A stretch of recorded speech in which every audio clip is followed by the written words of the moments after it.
Right, so that is a sourdough that's been forgotten on the counter for way too long, and it literally turned into a murder weapon. To make the best use of it, I'm thinking to make some meatball pasta with the 1 ingredient red sauce.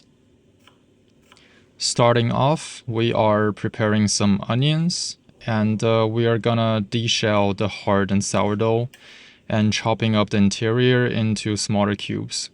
Soaking them in some milk, waiting for things to get soft and mushy, and we'll be adding our ground beef, some salt and sugar. I'm using a little bit of extra sugar here to balance out the sour taste from the sourdough, and also adding some oregano.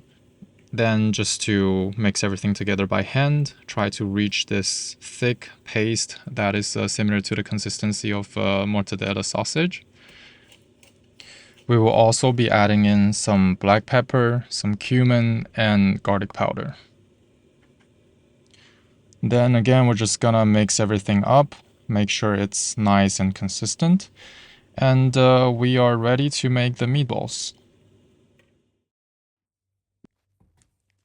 So we have a pan that's been preheated on high heat, adding in some vegetable oil, and we will be starting to put in the meatballs one by one. What we want to make sure at this step is that the pan is not way too hot, because we don't want to burn the surface of the meatballs. We just want them to be nicely charred and browned. After one side is done, we're just gonna flip them onto the other side, if it's possible, because I mean, technically they are meatballs, so they are spheres. And do they have no side or just infinite number of sides?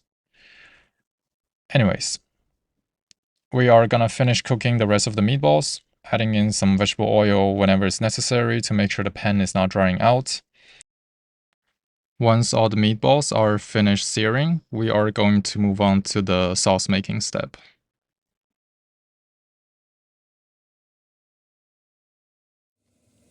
So now the meatballs are ready. We are going to add in a bit more oil, then tossing in the chopped onions.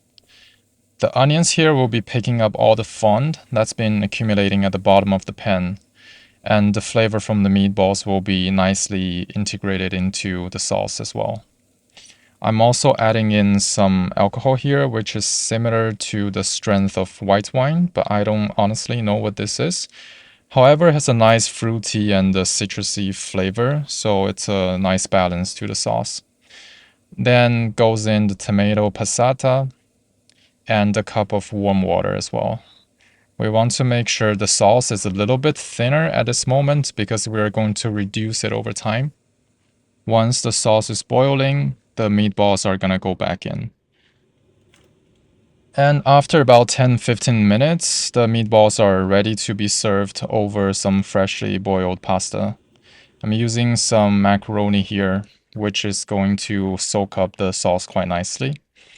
I'm gonna top it up with some extra oregano and grana padano cheese, and it's ready to be served. Again, thank you for watching and hopefully you enjoyed the video. See you next time.